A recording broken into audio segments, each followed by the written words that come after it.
questions for Coach? Over here in the middle. Plain dealer. Wondering if you could talk about your view of the shot Deli banked in.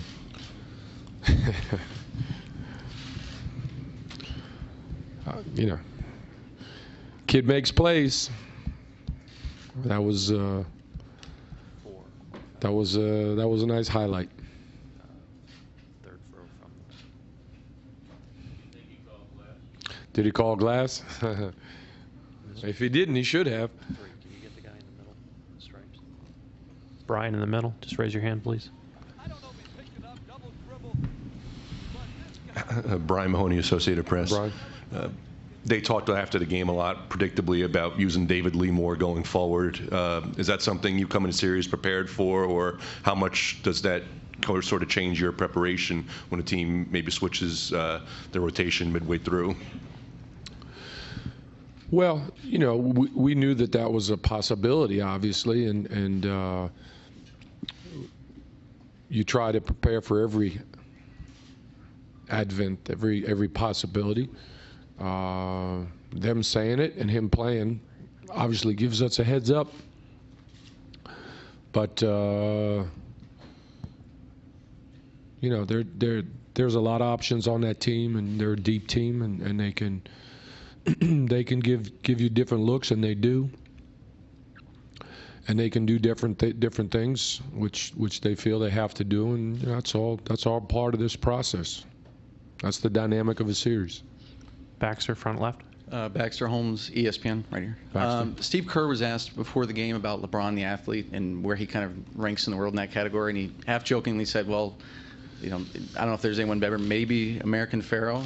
Where in this, that discussion, where do you rank him in terms of, you know, all sports, everything, just LeBron, the athlete, in the world, obviously? The athlete or the athlete? Athlete player. Just and amongst all athletes in the world, where would you put him? Where would I rank him? I don't know. I put it this way. I put my money on him in the decathlon. Does that help? Yeah. Jeff. David, Jeff Zilgett, USA Today. David, just a quick update health-wise on Matthew Dellavedova, where he is after last night, and Iman Shumpert's shoulder. Yeah. Good news on Shump's shoulder. He had an MRI. He was examined and evaluated by our medical staff. He has a bruised shoulder, and it's painful.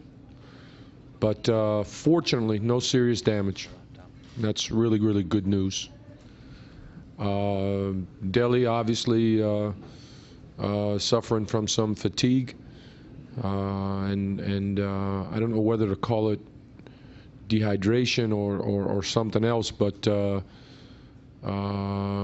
tank is low, and we're doing everything we can to fill it back up. That's the best way I could describe it for you. Jeff, over here. To follow up on those, Coach, do you expect both of them to play tomorrow? I do, yes. Three, Spears, please raise your hand. Mark, over here, up in the front. Have you talked to Deli, and do you maybe even limit his minutes, or how concerned are you when you put him in tomorrow and what he could potentially do? Well, I told him I was going to limit his minutes, and he said, "No, you're not." You know, look, we gotta be realistic and keep our eyes on him and see how he recovers. You know, he emptied the tank last night, and you know, hopefully in the ensuing 48 hours he's going to be able to catch up and to get back up to par, so to speak, in terms of his body. But he'll be out there, and we'll just monitor how he's doing. I'm not going to come in there with a specific minute restriction, but we'll definitely be conscious of it. And have you had a chance to visit with Kyrie? And I did. I just saw Kyrie now. He was in our session in the locker room, and it was great to see him. He's on crutches with a cast, but he's in good spirits. And we're just all hoping and wishing him a very, very speedy recovery and a 100% recovery, which I'm sure will be the case. Noah, right here.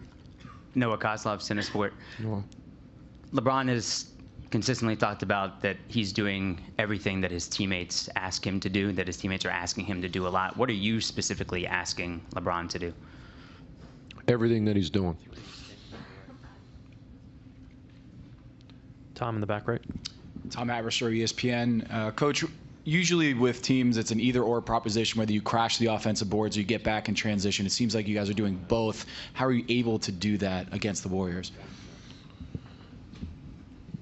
Well, I mean, there's different tactics for that. And the point is a good one, Just watch the camera. And we're doing a good job in that. I'm not going to tell you exactly what, but I will tell you that it's hard to do both at a high level of efficiency, and we're doing a pretty good job of that. As a follow-up, are you consciously trying to eat up the clock? It seems like those isolations with LeBron might not be getting the greatest results, but it actually slows the game down and gets those offensive rebound opportunities. We're trying to play in a way that allows us to be successful in this series. And whatever that means or however that looks or however it's interpreted is fine with me.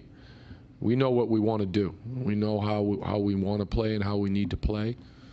The important thing is to execute it and to work at it on both ends of the court. And I think we're doing a decent job of that. Mark here in the front. Mark Schwartz, ESPN. David, Kyrie and Dellavedova go back a couple of years going to war against each other in practices. At first, apparently, Kyrie was a little bit not so happy about Dellavedova and his tactics and his defense. Can you talk about the way that you've seen those two evolve in their relationship and how Kyrie perhaps has made Dellavedova the player he is in this series? Well, when you have one guy that's the hands-down star of the team, and then you have another guy trying to make the team, competing for his position, then you can probably expect some friction in practice. And maybe some of that existed before. I wasn't here, so I can't honestly tell you. I've seen nothing but good relations between the two of them since the day I walked in the door. But I could certainly understand where that may have come from, and I think that Delly, rightfully so, has earned Kyrie's respect, and I think that Kyrie has also lifted him up by encouraging him, by giving him confidence, by talking with him, by believing in him. We played the two of them together a good bit this year, Mark, also, in some winning situations, because of the particular skill sets that both of them possess. You have just a great relationship there between the two of them. And you want that between your starting point guard and your backup point guard. And obviously right now the tables have turned and Kai is out, so he's just supporting Delly. But I think they've helped each other grow a great deal, and that's one of the great things about a dynamic of a team. Last two in the back and over here, Chris. Coach here in the middle, Aaron Goldhammer, ESPN Cleveland. What was the moment, if there was one, when you realized that the Cavs maybe had something special in Matthew Dellavedova? When I first came and we were practicing in preparation for the Las Vegas Summer League. I've been around the block a few times, and you recognize character when you see it, and you recognize guys that are team-oriented and have, their values and their ideals for how to play the game in the right place. You don't see it as much as you'd like, but when you do, it's easily recognizable. So, if you're asking me when I knew then. Pretty quick. Chris, last one in the back. Hey, David, Chris Sheridan, Sheridan Hoops. Chris? You've been around the block a few times, as you said. This question a little bit out of left field, but I'm curious as to your answer. You've dealt with the media. You got second guessed like crazy last year in Maccabi. You got second guessed a lot this year in Cleveland. How is the American media different from, say, the Israeli media or the Russian media that you've dealt with in recent years? I didn't set him up for that question. I just want you to know that. And I really want to answer it, but I'm not gonna. I'm thankful for the media everywhere because all of us are living from it. And it's great that so many people care about the game, and it's great that so many people are interested in. It's great that so many people critique it. Everybody's got their own style, and everybody's got their own motivation. A lot of people also have their own agendas, and that's all fine. It's all part of this great ride that we're on. And I'm glad that I can be a part of that too.